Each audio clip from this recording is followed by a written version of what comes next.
இயேசு கிறிஸ்தினே நாமத்தினால உங்களை வாழ்த்துக்கிறேன். உங்கள் சகோதரி எஸ்தர் பாரதி. எல்லோரும் எப்படி இருக்கீங்க? புதிய வருஷம் எப்படி போயிட்டுருக்கு? இந்த நாளில் உங்களோடு கூட வார்த்தைகளோடு கர்த்தருடைய வார்த்தையோடு பேச ஆசைப்படுகிறேன். எல்லாம் நியூ இயர் நல்லா செலிப்ரேட் பண்ணிவிட்டு நாட்களை கடந்து கொண்டு இருக்கிறீங்க. அநேக கிறிஸ்துவ பிள்ளைகள் இந்த ஆண்டாவது கர்த்தர் எனக்கு இன்னும் நல்ல பல நன்மைகளை செய்ய மாட்டாரா என்று சொல்லி நீங்கள் எதிர்பார்த்துட்டு இருக்க விஷயங்கள் உண்டு. ஆனால் சகலத்தையும் கர்த்தர் நன்மையாக உங்களுக்கு என்ன செய்வார்? முடிய பண்ணுவார். ஒரு வசனத்தை இன்றைக்கி நம்ம தியானிக்கலாம், வாசிக்கலாம். ஏசாயா 41ஆம் அதிகாரத்தில் 10ஆம் வசனம் சொல்லப்படுகிறது. நான் உங்களுக்காக வாசிக்கிறேன். நீ பயப்படாதே, நான் உன்னுடனே இருக்கிறேன், திகையாதே, நான் உன் தேவன். பல பேருக்கு பயம் இருக்குது. இந்த ஆண்டில் நம்ம எப்படி நாட்களை கடத்த போகிறோம்? பழைய ஆண்டு போல் நம்ம வாழ்க்கை இருந்துருமோ? பல எதிர்பார்ப்புகள் அல்ல தோல்விகள், அநேக சஞ்சலம், வருத்தம், தனிமை, வியாதி, பலதரப்பட்ட பாதைகள் மத்தியில் 2025 நான் கழிச்சிட்டேன். இந்த 26வது எனக்கு நல்ல வாழ்க்கையாக இருக்காதான் சொல்லி பெருமூச்சு விட்டுட்டு நம்ம உட்காந்துருக்கிறோம். என் அன்புக்குரியவர்களே, ஆண்டவர் சொல்லுகிறார், பயப்படாதே, நான் உன்னோடு கூட இருக்கிறேன். ஆண்டவர் அந்த ஆண்டு முழுவதும் நம்ம கூட இருந்து நம்மளுக்கு என்ன செய்வார்? நன்மை செய்கிறவராக ஆண்டவர் நம்மளை பாதுகாக்கிறவர். கீழே வசனம் சொல்லுது, இதோ உன்மேல் எரிச்சலாக இருக்கிற யாவரும் வெட்கி எழுச்சி அடைவார்கள். நம்ம வாழ்க்கையில் பல பேர் நம்ம அறியாமையே நம்ம கூட என்ன செய்வாங்க? நம்ம கஷ்டப்படுத்துகிறவங்க இருக்கலாம். நம்மளுடைய உயர்வை கண்டு நம்ம மேலே இருக்கிற வளர்ச்சியை கண்டு நிறைய பேர் நமக்கு நல்லா இருக்கும்போது நமக்கு அவங்க என்ன செய்வாங்க? எரிச்சல் படுவாங்க. ஆனால் அவங்க கூட இருக்கிறவங்க, நல்லவங்க, அன்பானவங்க ஒரு நாள் உங்கள் வளர்ச்சி கண்டு என்ன செய்ய மாட்டாங்க? அவங்க எரிச்சல் அடைய மாட்டாங்க. நம்ம வெளியே எங்கே தூரத்தில் இருக்கிறாங்க நம்ம சத்ருக்கள், நமக்கு பிரச்சனை பண்ணுறவங்க, நம்ம வளர்ச்சியை கண்டு பொறாமை பண்ணுறவங்க அப்படின்னு சொல்லி பல இடத்துல பல பேர் இருக்காங்க. ஆனால் கூட இருப்பவங்க கூட என்ன செய்யலாம்? எரிச்சல் அடையலாம். அப்படி ஒரு சம்பவத்தில் வேதத்தில் நம்ம பார்க்குறோம். உங்கள் வளர்ச்சியை, உன் பேரை, உன்னுடைய நன்மையை கெடுக்கிற யாராக இருந்தாலும் சரி, திகாதீங்க. கடவுள் இந்த வருஷத்தில் அவர்களை நீங்கள் தேடியும் காணாதிருக்க முடியாது ஆண்டவர் மாற்றுவேன் என்று ஒரு வார்த்தை இருக்குது. 12ஆம் வசனத்தில், அதே ஏசாயா 41 12ஆம் வசனம் சொல்லுது, உன்னோடு போராடினவர்களை தேடியும் காணாது இருப்பாய். உன்னோடு யுத்தம் பண்ணின மனுஷர் ஒன்றும் இல்லாமல் இல்பொருளாவார்கள். அன்புக்குரியவர்களே, நாம் தேவனுக்கு பிரியமாக இருக்கும் பொழுது கர்த்தர் நமக்காக என்ன செய்கிறார்? யுத்தம் பண்ணுகிறவர். வேதத்தில் நம்ம தானியேல் புத்தகத்தில் பார்க்கிறோம், 6ஆம் அதிகாரத்தில். அங்கே தானியேலுடைய வளர்ச்சி கண்டு கூட இருக்கிற பிரதானிகள் பொறாமைப்படுறாங்க. தரியு ராஜா தேசத்தை அதிகாரியாக மாற்றணும் அப்படின்னு சொல்லிட்டு அவர் என்ன செய்கிறாரு? ஆசைப்படுறார். ஆனால் ஆசைப்படும் பொழுது கூட இருக்கிற அந்த பிரதானிகள், தேசத்தினுடைய வரியை வசூலித்து கணக்கு ஒப்புவிக்க வேண்டிய பிரதானிகளில் 3 பேரையும் தரியு ராஜா நியமிக்கிறார். அவங்களுக்கு மேலாக தானியேலை என்ன செய்கிறார்? ராஜா உயர்த்துறார். அப்போ அவங்களுக்கு கோபம் வருது. ஏன் இவங்க நம்ம மேலே இவ்வளவு எரிச்சல் கோபத்தோடு இருக்கிறாங்க? நம்ம வளர்ச்சி அடைஞ்சிட்டா 4 பேருக்கு என்ன இருக்கும்? கோபம் இருக்கதான் செய்யும். அதை குறித்து நம்ம என்ன செய்யக்கூடாது? துளி அளவு நம்ம என்ன செய்யக்கூடாது? கவலைப்படக்கூடாது. அங்கே தானியேலுக்கு என்ன வருதுன்னா, அவன் எல்லாவற்றிலும் உண்மையுள்ளவனாக இருக்கிறான். வேலை கொடுத்த ராஜாவுக்கு உண்மையாக இருக்கிறான், படைத்த கடவுளுக்கு உண்மையாக இருக்கிறான். அவன் வாழ்க்கை எப்படி இருக்கிறது? உண்மையுள்ள மனுஷனாக இருக்கிறான். அங்கே வேதத்தில் 4ஆவது வசனத்தில் நீங்கள் பார்த்தீங்கன்னா அங்கே தெரியும், அப்பொழுது பிரதானிகளும் தேசாதிபதிகளும் ராஜ்யத்தின் விசாரிப்பிலே தானியேலை குற்றப்படுத்தும்படி முகாந்திரம் தேடினார்கள். ஆனால் ஒரு முகாந்திரத்தையும் குற்றத்தையும் கண்டுபிடிக்க அவர்களால் கூடாதிருந்தது. அவன் உண்மை உள்ளவனாய் இருந்தபடியினால் அவன் மேல் சுமத்த யாதொரு குற்றம் குறையும் காணப்படவில்லை. நண்புக்குரிய பிள்ளைகளே, இந்த வருஷத்தில் நம்ம ஒரு தீர்மானம் பண்ணியிருப்போம். என்ன? இந்த ஆண்டாவது நான் என்ன செய்யணும்? கரெக்டாக இருக்கணும். என் வாழ்க்கையில் நான் டைமுக்கு என்ன செய்யணும்? எல்லா வேலையும் செய்து முடிக்கணும். சில நல்ல வார்த்தைகளை பேசணும், கீழ்ப்படிஞ்சிருக்கணும், பர்ஃபெக்டாக இருக்கணும்னு சொல்லி இந்த ஆண்டு தொடக்கத்தில் எல்லோரும் ஒரு முடிவெடுத்திருப்போம் இல்லையா? ஆனால் இங்கே தானியேல் பாருங்கள், உண்மை உள்ளவனாக அவன் இருக்கிறான். இன்றைக்கும் நீங்கள் அந்த உண்மையுள்ளவர்களாக உங்களை நம்பி கொடுத்த வேலைக்கு நீங்கள் உண்மையாக இருங்க. உங்கள் பெற்றோர்களுக்கு, உங்கள் பிள்ளைகளுக்கு, நீங்கள் கட்டின கணவன் மனைவிக்கு, உங்கள் வாழ்க்கையில் உங்களை படைத்த தேவனுக்கு நீங்கள் உண்மையுள்ளவராக இருங்க.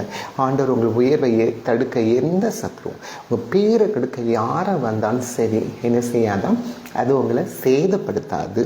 உங்கள் வளர்ச்சியை ஒரு நாள் அது குறைத்து விடாது. என்னுடைய வளர்ச்சியை கண்டு பொறாமப்பட்ட மற்ற கூட இருந்த பிரதானிகள் அவன் மேலே பொய்யாய் குற்றஞ்சாட்டை தேடி பார்க்காங்க. ஆனால் அவங்களால என்ன செய்ய முடியல, எந்த குற்றத்தையுமே சுமத்த முடியல. ஆனால் ஒரு பக்தி வாழ்க்கை, கடவுளுக்கு உண்மையாக இருக்கிறான். அவன் செய்கிற வேலையில் அவன் உண்மைத்தன்மையை பார்க்குறாங்க, அதில் குற்றத்தை கண்டுபிடிக்க பார்க்காங்க. ஒன்றும் அங்கே சொல்ல முடியல. அவன் டேக்ஸ் கலெக்ட் பண்ணி ராஜாவின் இடத்தில் கரெக்டாக பர்ஃபெக்டாக அவனுடைய வேலையை நேர்த்தியாக செய்கிறான். ஆனால் அதே நேரத்தில் கடவுளுக்கு அவன் உண்மையாக இருக்கிறான். அந்த உண்மையை என்ன செய்யணும், கலங்கப்படுத்தணும், அவனை குற்ற உணர்வாக்கணும், அவனை மற்றவங்க முன்னாடி கெட்ட பேர் உண்டாக்கணும் அப்படின்னு சொல்லி சதி வேலை அவனுக்காக எடுக்கப்படுது. எப்படி 30 நாட்கள் ராஜாவை தவிர வேறு யார்கிட்டையும் நீ என்ன செய்யக்கூடாது, அந்த தேச மக்கள் யார்கிட்டையும் விண்ணப்பம் வைக்கக்கூடாது என்று ஒரு சட்டம் உண்டாக்கப்படுது. ராஜாவுக்கு தருகிற ஜோக்கத்தில் விருப்பம் இல்லை, ஆனாலும் அவர்கள் சூழ்ச்சி செய்து ராஜாவை கையெழுத்திட வைத்தாங்க. பாருங்கள், உங்களுக்கு விரதமாய் பல எழும்பப்பட்டாலும் ஒரு நாளும் உங்களை சேதப்படுத்த கர்த்தர் என்ன செய்ய மாட்டார், அனுமதிக்க மாட்டார். 30 நாட்கள் ஆனாலும் பாருங்கள், அழகாய் வசனம் இருக்குது. நம்ம பல நேரத்தில் வசனங்களை தியானித்து படிக்கிறது இல்லை, ஏதோ தொடர்ந்து தேடி படிச்சுட்டு போயிடுறோம். தியானிக்கப்படணும். அப்போ தான் அந்த வார்த்தைகளுடைய அழகு, அதோடைய ஆழம் என்னதென்று நமக்கு நன்கு தெரியப்படும். நான் வாசிக்கிறேன் உங்களுக்காக. தானியேல் 6ஆம் அதிகாரத்தில் 10ஆம் வாக்கியம் சொல்கிறது, தானியேலோ என்றால் அந்த பத்திரத்திற்கு கையெழுத்திட்டு வைக்கப்பட்டது என்று அறிந்த பொழுதிலும் தன் வீட்டுக்குள்ளே போய் தன் மேல் அறையில் எருசலேமுக்கு நேராக பலகணிகள் திறந்திருக்க அங்கே தான் முன் செய்து வந்தபடியே தினமும் 3 வேளையும் தன் தேவனுக்கு முன்பாக முழங்கள் படியிட்டு ஜெபம் பண்ணி ஸ்தோத்திரம் செலுத்தினான். பாருங்கள், நான் கர்த்தருக்கு 3 வேளை நான் ஜெபம் பண்ணுவேன். அது கடவுள்கிட்ட கொடுக்கப்பட்ட அவனுடைய உண்மை. சொல்லியிருக்கிறான், ஜெபிக்கலாம் 3 times one day ஜெபிக்கலாம். அவன் நேரம் கிடைக்கும் போதெல்லாம் உட்காந்துருக்கிறான்.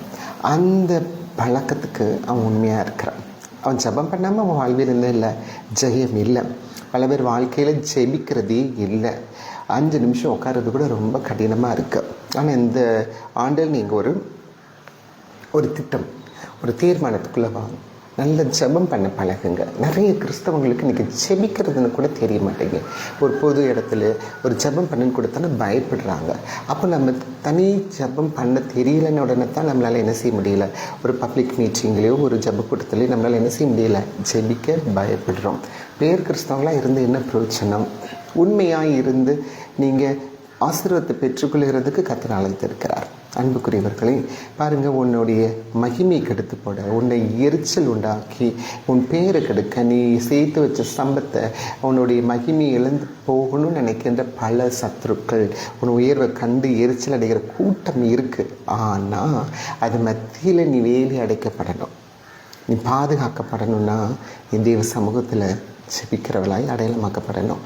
இந்த தானியேல் பாருங்கள், தெய்வ சமூகத்தில் செபிக்கிறான். அவனுக்கு விரதமாய் சட்டம் வந்தாலும் ஆண்டவர் சமூகத்தை அவன் தேடுறதை அவன் விடவே இல்லை. 3 வேளை முன் செய்து வந்தபடியே, நல்லா அந்த வார்த்தையை கவனிங்க, முன்பு செய்து வந்தபடியே. என் அன்புக்குரியவர்களே, நீ முன்பு கிறிஸ்துவ வாழ்க்கைக்குள்ளே எப்படி இருந்தீங்க கொஞ்சம் யோசித்து பாருங்கள்.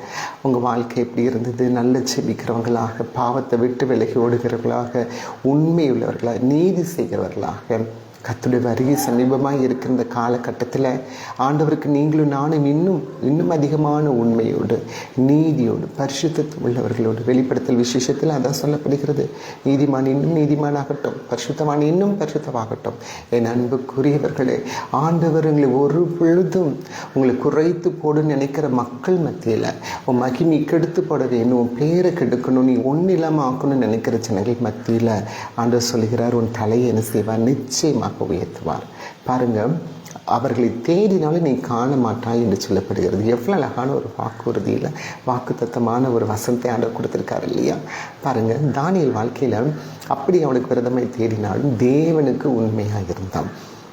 அவன் வேலையில் உண்மையாக இருந்தான், அந்த தேவனுடைய விஷயத்திலும் பயபக்தியிலும் அவன் உண்மையாக இருக்கிறான். அவனை பிடிச்சி சிங்க கிடியில் போட்டு அவனை சாப்பிட்றதுக்கு, சிங்கங்கள் சாப்பிட்றதுக்கு கொடுக்கலாம் இந்த திட்டம் இருந்தாலும் கர்த்தர் அதுக்கு என்ன செய்யலை, அனுமதிக்கலை. அன்புக்குரியவர்களே, தேவ தூதனை அனுப்பி அவன் சிங்க கேபிலை பிடிச்சி தூக்கி போட்டாலும் தேவ தூதனை அனுப்பி அந்த வாய்களை, சிங்கத்தின் வாய்களை கட்டுவதற்கு தேவ தூதர்களுக்கு கர்த்தர் என்ன செய்கிறார், கட்டளை எடுக்கிறவர். உண்மை உள்ளவனுக்கு தேவ தூதர்களே இறங்கி வந்து பணிவிடை செய்வார்கள் என்ற அந்த வசனத்தில் நம்ம என்ன செய்கிறோம், ஆதாரமாக பார்க்க முடிகிறது. தேவ தூதர்களே உங்களுக்கு வந்து வேலை செய்வாங்களா? கட்டாயமா. நீ தேவனுடைய பிள்ளை, ஆண்டவர் இந்த உலகத்திற்கு நீ உண்மையாக வாழணும்னு சொல்லிட்டு அழைக்கப்பட்ட பிள்ளை. ஒரு நாளும் இந்த உலகத்தில் மனுஷன் வேணும் உனக்கு தேடி வந்து உதவி செய்யாமல் இருக்கலாம், ஆனால் தேவ தூதர்கள் உனக்கு இக்கட்டான நிலையில் நேரத்தில் வந்து உனக்கு உதவி செய்ய கர்த்தர் அனுப்புவா. ஒரு அழகிய சொல்லுங்களேன், உனக்காக தேவ தூதர்கள் பணி செய்ய கர்த்தர் செய்திருக்கிறார், திட்டமிட்டு இருக்கிறவர்.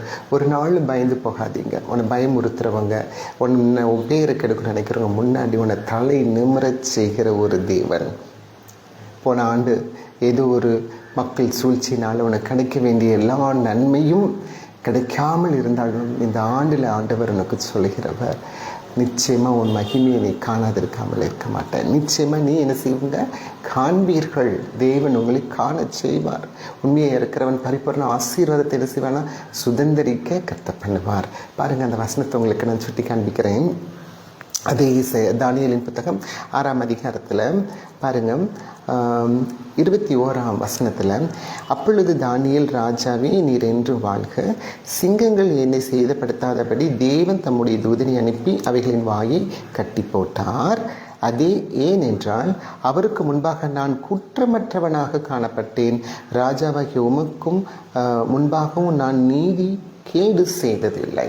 பாருங்கள், இன்றைக்கி நிறைய அநியாயம் பண்ணிட்டு உங்கள் வேலை பார்க்குற இடத்துல உங்களுக்கு கொடுக்கப்பட்ட பொறுப்பில் நீங்கள் உண்மையாக இல்லாமல், ஆண்டவர் எனக்கு நியாயம் செய்யுங்க, நீதி செய்யுங்க நம்ம தேடுறதுல ஒரு பிரச்சனையும் இல்லை.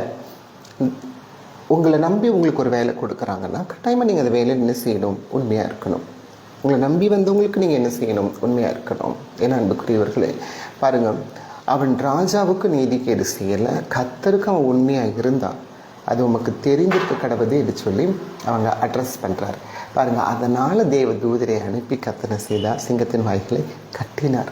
அந்த சிங்கங்கள் அவனை கடித்து தின்று கொன்று போடாதபடி தேவ தூதர்களுக்கு கர்த்தர் கட்டளையிடுவார்னா, உங்களுக்கும் உன்னை விழுங்கி போடணும், உன்னை குறைத்து போடணும், மற்றவங்க முன்னாடி உன் பேரை கெடுக்க நினைக்கிற ஜனங்கள் சுற்றி இருக்கிற மக்கள் மத்தியில் ஆண்டவர் சொல்ல, நீ பயப்படாத, உன்னோடு கூட இருக்கிற தேவன் என்று.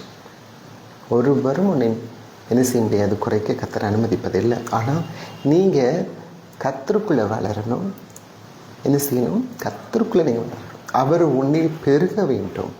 உன்னில் பெருகணும்னா கர்த்தருடைய வார்த்தையை படித்து அதை வாங்கி எனக்குள்ளே இருக்கிற தேவனுக்கு பிரியமில்லாத காரியத்தை எல்லாவற்றையும் விட்டு மீண்டும் கடவுளை பிரியப்படுத்துகிற காரியத்தை நீங்கள் வளருங்க. வளரும் பொழுது எந்த சேதம் வராதபடி கர்த்தர் நடத்துவார். கடைசியில் தானியேலுடைய வாழ்க்கையில் முழுவதும் அவன் என்ன செய்தான், வெற்றி கண்டான். அந்த சிங்கத்தின் வாய்க்கு தப்பி வைத்து உயிரோடு காக்கப்பட்டான். கடைசியில் என்ன நடந்தது, அந்த சத்துருங்களுக்கு, அவனுக்கு எதிர்த்து நின்று சூழ்ச்சி செய்தவங்களுக்கு என்ன நடந்தது, அவர்களை தூக்கி அந்த சிங்க கேபிக்குள்ளே போட்டாங்க. அந்த சிங்கங்கள் கீழே வந்து விழுவதற்கு முன்பாகவே அவைகளை தின்னு போட்டுருச்சு. எதிராய் வந்தவங்க என்ன செய்தது, சாப்பிட்டு போட்டது என்று வேதத்தில் பார்க்குறோம். நண்புக்குரியவர்களே, தேவன் உங்களோடு கூட பேசுகிறவர். ஒரு நாளும் உனக்கு விரதமாக எழும்பினவர்களுக்கு முன்னாடி உன் தலைகளை கர்த்தர் உயர்த்துவார். நீ தேடி உன் சத்துருக்களை என்ன செய்யாதிருப்பாய், காணாதிருப்பாய். கவலைப்படாதீர்கள், கர்த்தர் உங்களை ஆசீர்வதிப்பாராக. இந்த ஆண்டு உங்களுக்கு நன்மையாக முடியட்டும். உங்களுக்காக நான் பிரார்த்திக்கிறேன். எனக்காக நீங்கள் செபித்துக் கொள்ளுங்கள். கர்த்தர் உங்களை ஆசீர்வதிப்பாராக. God bless you.